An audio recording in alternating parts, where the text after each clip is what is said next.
Hello guys, welcome back. நான் உங்கள் VK. 8வது சம்பள கமிஷனில் ஒரு பெரிய புதுப்பிப்பு நடந்திருக்கு. ஓய்வூதியதாரர்களுக்கான மோசமான செய்தி இது அப்படின்னு சொல்லலாம். ஏன் அப்படின்னா 69 லட்சம் ஓய்வு பெற்றவர்கள் 8வது சிபிசியிலிருந்து விலக்கப்படலாம் அப்படின்னு சொல்லி இந்த ஒரு முடிவில் அதிகாரப்பூர்வமாக தகவல்கள் வெளியே வந்திருக்கு. 8வது சம்பள குழுவின் பரிந்துரை விதிமுறைகள், அதாவது டிஓஆர் பார்த்தீங்கன்னா ஓய்வூதிய திருத்தங்களுக்கு வழிவகுத்த 7வது சம்பள குழுவின் பரிந்துரைகளிலிருந்து வேறுபடுகிறது. ஸோ இதுதான் மெயினான காரணம். இதை பற்றின தெளிவான டீட்டெயில்ஸ் தான் இந்த வீடியோவில் பார்க்க போகிறோம். ஸ்கிப் பண்ணாமல் கடைசி வரைக்கும் பாருங்கள், ரொம்பவே யூஸ்ஃபுல்லாக இருக்கும். வாங்க வீடியோக்குள்ளே போகலாம். 8வது சம்பள கமிஷன் புதுப்பிப்பு. இதில் மெயினாக பார்க்க வேண்டியது 50 லட்சத்திற்கும் மேற்பட்ட மத்திய அரசு ஊழியர்கள் மற்றும் 69 லட்சத்திற்கும் மேற்பட்ட ஓய்வூதியதாரர்களுக்கு ஒரு பெரிய நிவாரணமாக பிரதமர் நரேந்திர மோடி தலைமையிலான மத்திய அமைச்சரவை இந்த மாத தொடக்கத்தில் 8வது சம்பள கமிஷனுக்கான குறிப்பு விதிமுறைகள் டிஓஆரை பார்த்தீங்கன்னா அங்கீகரிச்சிருந்தாங்க.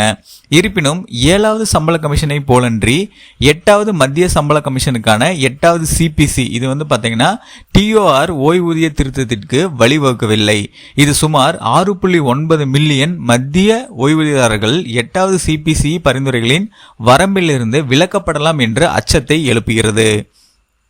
ஓய்வூதியதாரர்கள் ஏன் 8வது சிபிசியிலிருந்து விலக்கப்படலாம் அப்படிங்கிற பெரிய கொஸ்டினுக்கான ஆன்சரை நான் இப்போ உங்களுக்கு சொல்கிறேன். மத்திய அரசின் கூற்றுப்படி 8வது ஊதிய குழுவின் விதிமுறைகள் ஓய்வூதிய திருத்தங்களுக்கு வழிவகுத்த 7வது ஊதிய குழுவின் விதிமுறைகளிலிருந்து வேறுபடுகின்றன.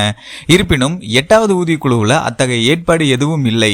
இது 8வது ஊதிய குழுவின் பரிந்துரைகள் செயல்படுத்தப்பட்டவுடன் ஓய்வூதியர்களுக்கான பலன்கள் கிடைக்குமா என்ற சந்தேகத்தை இது எழுப்பியிருக்கு. குறிப்பிடத்தக்க வகையில் 8வது சம்பள குழுவிலிருந்து ஓய்வூதியர்கள் விலக்கப்படுவார்கள் என்று மையம் வெளிப்படையாக குறிப்பிடவில்லை. ஆனால் அதில் வெளிவந்த தகவல்கள் பார்த்தீங்கன்னா அந்த மாதிரி ஒரு அச்சத்தை கிரியேட் பண்ணியிருக்கு. மேலும் மத்திய அரசு ஊழியர்கள் மற்றும் ஓய்வு பெற்றவர்களின் புதிய சம்பள அமைப்பு குறித்த உறுதியான விவரங்கள் ஆணையம் அதன் பரிந்துரைகளை சமர்ப்பித்த பின்னரே அறியப்படும். முன்னுதாரணத்தை பார்த்தால் இது சுமார் 18 மாதங்கள் ஆகும் என்று எதிர்பார்க்கப்படுகிறது. ஸோ சம்பளம் ஹைக், அதாவது கரண்ட்ல இருக்கக்கூடிய எம்ப்ளாயிஸுக்கு சேலரி ஹைக்கு ஃபைனலைசேஷன் ஆகிறதுக்கு 18 மாதங்கள் ஆகும். இதில் இப்போது ரீசெண்டாக நடந்த அப்டேட் படி பார்த்தீங்கன்னா ஓய்வூதியதாரர்களுக்கு 7th பே கமிஷனுக்கு ஈக்குவலான அப்டேட், அதாவது ஓய்வூதியம் கிடைத்தாதான் அவங்களுக்கு பெனிஃபிட்டாக இருந்திருக்கும். ஸோ ஆனால் 8th பே பே கமிஷனில் 7th பே கமிஷனை கம்பேர் பண்ணும்போது இதை திருத்தி அமைச்சிருக்காங்க. ஸோ இது ஃபைனலாக என்ன ரிசல்ட் அப்படின்னு நம்ம வெரிஃபை பண்ணி பார்க்கும்போது இது ரொம்பவே கம்மியாக இருக்குது 7th பே கமிஷனை கம்பேர் பண்ணும்போது. ஸோ இதுதான் ஓய்வூதியதாரர்களுக்கான 8th பே சிபிசி விலக்கப்படலாம் அப்படிங்கிறதுக்கான மெயின் ரீசன். அதே மாதிரி 8வது சிபிசி இந்த ஊழியர்களின் சம்பளம் கொடுப்பனவுகளை மதிப்பாய்வு செய்யும். ஸோ அதோட டீட்டெயில்ஸையும் பார்க்கலாம். கிடைக்கக்கூடிய விவரங்களின்படி 8வது ஊதிய குழு பின்வரும் மத்திய ஊழியர்கள் சம்பளம் மற்றும் படிகளை மதிப்பாய்வு செய்யும். அது என்னென்ன அப்படின்னு நான் உங்களுக்கு சொல்கிறேன். மத்திய அரசு ஊழியர்கள், தொழில்துறை மற்றும் தொழில்துறை சாராத துறைகள், அகில இந்திய சேவைகளை சேர்ந்த ஊழியர்கள், பாதுகாப்பு படைகளுடன் இணைக்கப்பட்ட பணியாளர்கள், யூனியன் பிரதேச ஊழியர்கள், இந்திய தணிக்கை மற்றும் கணக்குத்துறையின் அதிகாரிகள் மற்றும் ஊழியர்கள், ரிசர்வ் வங்கியை தவிர நாடாளுமன்ற சட்டங்களின் கீழ் நிறுவப்பட்ட ஒழுங்குமுறை அமைப்புகளின் உறுப்பினர்கள், உச்சநீதிமன்ற அதிகாரிகள் மற்றும் ஊழியர்கள், யூனியன் பிரதேசங்களால் சம்பளம் வாங்கப்படும் உயர் நீதிமன்ற அதிகாரிகள் மற்றும் ஊழியர்கள், யூனியன் பிரதேசங்களில் உள்ள துணை நீதிமன்றங்களின் நீதித்துறை அதிகாரிகள், இவங்க எல்லாருமே இதில் அடங்குவாங்க. அதுக்கடுத்து இன்னும் நம்ம இம்பார்ட்டண்டாக பார்க்க வேண்டிய மெயின் டாபிக் என்ன அப்படின்னு பார்த்தீங்கன்னா 8வது சிபிசியின் கீழ் ஓய்வூதியதாரர்களுக்கு பெரிய உயர்வு கிடைக்குமா கிடைக்காதா. ஸோ இதுதான் மெயின். ஃபஸ்ட்டு கிடைக்குமா அப்படிங்கிறதுக்கான தெளிவான டீட்டெயில்ஸை பார்க்கலாம். 8வது சம்பள கமிஷன் டிஓஆரில் குறிப்பிடப்படாததால் ஓய்வூதியர்களின் நிலை சந்தேகத்திற்குரியதாகவே இருந்தாலும் பரிந்துரைகள் செயல்படுத்தப்படும் போது ஓய்வு பெற்றவர்களும் சேர்க்கப்பட்டால் அவர்களின் ஓய்வூதியத்தில் பெரிய உயர்வு ஏற்படக்கூடும் என்று நிபுணர்கள் நம்புகின்றனர். அதாவது இப்போ ரீசெண்டாக வந்த அப்டேட் படி எந்த ஒரு பெரிய பெனிஃபிட்டும் இல்லை. சப்போஸ் ஃபைனலாக சம்பள உயர்வு வரும்போது ஓய்வூதியதாரர்களையும் கருத்தில் கொண்டு ஸோ அவங்களுக்கு அப்டேட் பெருசாக கொடுக்குறாங்க அப்படிங்கிற சமயத்தில் இதில் ஒரு பெரிய உயர்வு கிடைக்கும். இப்போ வரைக்கும் அந்த பெரிய உயர்வுக்கான எந்த ஒரு சின்ன அறிகுறியும் கிடையாது. பணியில் உள்ள மத்திய அரசு ஊழியர்களின் சம்பளத்தை போன்ற புதிய ஓய்வூதிய அமைப்பு 8வது ஊதிய குழுவின் பரிந்துரைகள் மத்திய அமைச்சரவையால் அங்கீகரிக்கப்பட்ட பிறகு ஃபிட்மென்ட் காரணி மூலம் தீர்மானிக்கப்படும். அதாவது 8th பே கமிஷனில் இந்த ஃபிட்மென்ட் ஃபேக்டர் அப்படிங்கிறது ரொம்பவே இம்பார்ட்டன்ட் ஆனது. அதை வச்சு ஓரளவுக்கு நம்ம எவ்வளவு ஹைக் இருக்கும், பொருளாதார ரீதியாக நம்மளுக்கு சம்பள உயர்வு எந்த கேட்டகரி இருக்கவங்களுக்கு எவ்வளோ வரும் அப்படின்னு வந்து நம்ம கணக்கிட முடியும். ஸோ பேசிக்காக வந்து பார்த்தீங்கன்னா சம்பளம் மற்றும் ஓய்வூதிய உயர்வை கண்டறிவதற்கான திறவுகோல் ஃபிட்மென்ட் காரணி ஆகும். ஸோ அதுதான் மெயின். இது 7வது சம்பள குழுவில் 2.57 இருந்துச்சு. மேலும் மதிப்பீடுகளின் அடிப்படையில் 8வது சிபிசிக்கு 1.86 முதல் 2.57 வரை இருக்கலாம் அப்படின்னு சொல்லியிருக்கு. ஏன்னா இந்த ஹைக் வந்து பார்த்தீங்கன்னா கம்மியாகிறதுக்கும் மேக்ஸிமம் வாய்ப்பு இருக்கு. ஸோ அதனால மினிமம் 1.86 மேக்ஸிமம் 2.57 அப்படிங்கிறத நீங்கள் மைண்டில் வச்சுக்கலாம். நிபுணர்களின் கூற்றுப்படி 8வது சம்பள குழுவின் பரிந்துரைகள் முந்தைய சிபிசிகளின் பரிந்துரைகளுடன் ஒத்துப்போனால் சம்பளம் மற்றும் ஓய்வூதியங்களில் குறிப்பிடத்தக்க உயர்வு எதிர்பார்க்கப்படுகிறது.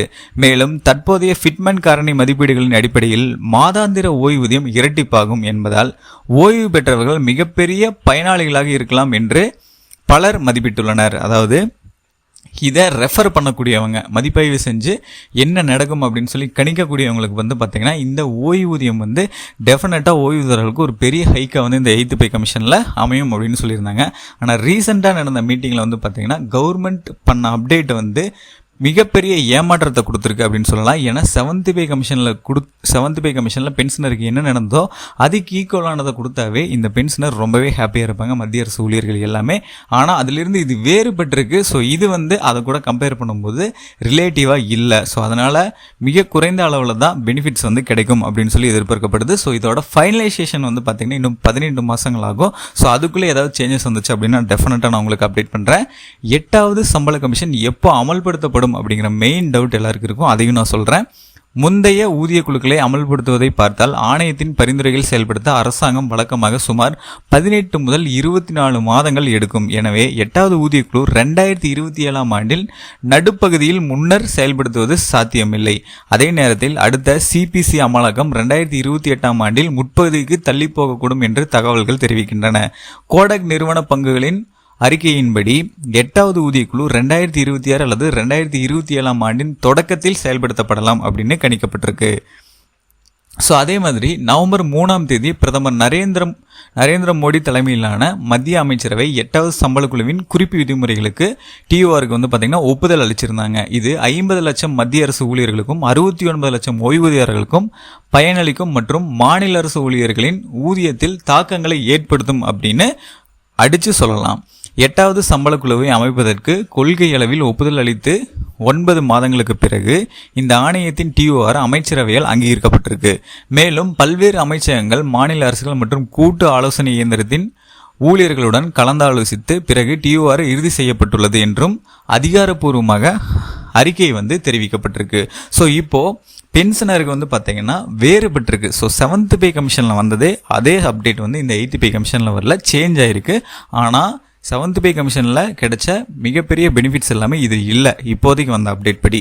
ஆனால் இதில் வந்து இன்னும் 18 மாதங்கள் பேலன்ஸ் இருக்குது. ஸோ இதை ரிவைஸ் பண்ணி எல்லாமே ஃபைனலைசேஷன் பண்ணாங்க அப்படின்னா டெஃபினட்டாக ஒரு பெரிய அப்டேட் வந்து ஓய்வுதாரர்களுக்கும் வந்து கிடைக்கும். ஸோ இதுக்கு இப்போ வந்த ரிசல்ட் அடிப்படையில் இது வந்து வேணாம், இது வந்து ரொம்பவே மோசமாக இருக்குது, இது பெரிய தாக்கத்தை ஏற்படுத்தும் அப்படின்னு சொல்லி மத்திய அரசு ஓய்வூதியதாரர்களுக்கு வந்து பார்த்தீங்கன்னா மத்திய அரசு ஓய்வூதியர் இருக்காங்களா, ஸோ அவங்களுக்கு சப்போர்ட் பண்ணுற விதமாக ஒரு குழு வந்து இதுக்கு அகெயின்ஸ்டாக கம்ப்ளைண்ட்டும் பண்ணியிருக்காங்க நிதியமைச்சர் நிர்மலா சீதாராமன் அவங்கக்கிட்ட. ஸோ இது எல்லாமே கோரிக்கைகள் வந்து பரிசீலனை செஞ்சு ஃபைனலைசேஷன் ஆனதுக்கப்புறம் அதில் என்ன அப்டேட் வருது அப்படிங்கிறதையும் நான் உங்களுக்கு தெளிவாக சொல்கிறேன். ஃபைனலாக நான் சொன்ன இந்த டீட்டெயில்ஸ் எல்லாமே உங்களுக்கு ரொம்ப யூஸ்ஃபுல்லாக இருந்திருக்குன்னு நினைக்கிறேன். அப்படி இருந்தது இந்த வீடியோக்கு லைக் பண்ணிவிட்டு இந்த மாதிரி நிறைய இன்ஃபர்மேஷன் சம்மந்தப்பட்ட வீடியோஸ், பணம் சம்மந்தப்பட்ட வீடியோஸை உடனுக்குடனே தெரிஞ்சுக்கிறதுக்கு நம்ம சேனலை யாராவது சப்ஸ்கிரைப் பண்ணாமல் இருந்தீங்கன்னா மறக்காம இப்படியே சப்ஸ்கிரைப் பண்ணிக்கோங்க. அப்படியே பக்கத்தில் இருக்க பெல் பட்டனையும் கிளிக் பண்ணிடுங்க. அப்போ தான் நான் அப்புறம் ஒவ்வொரு பயனுள்ள வீடியோ உங்களுக்கு உடனுக்குடனே நோட்டிஃபிகேஷன்லாம் வந்து சேரும்.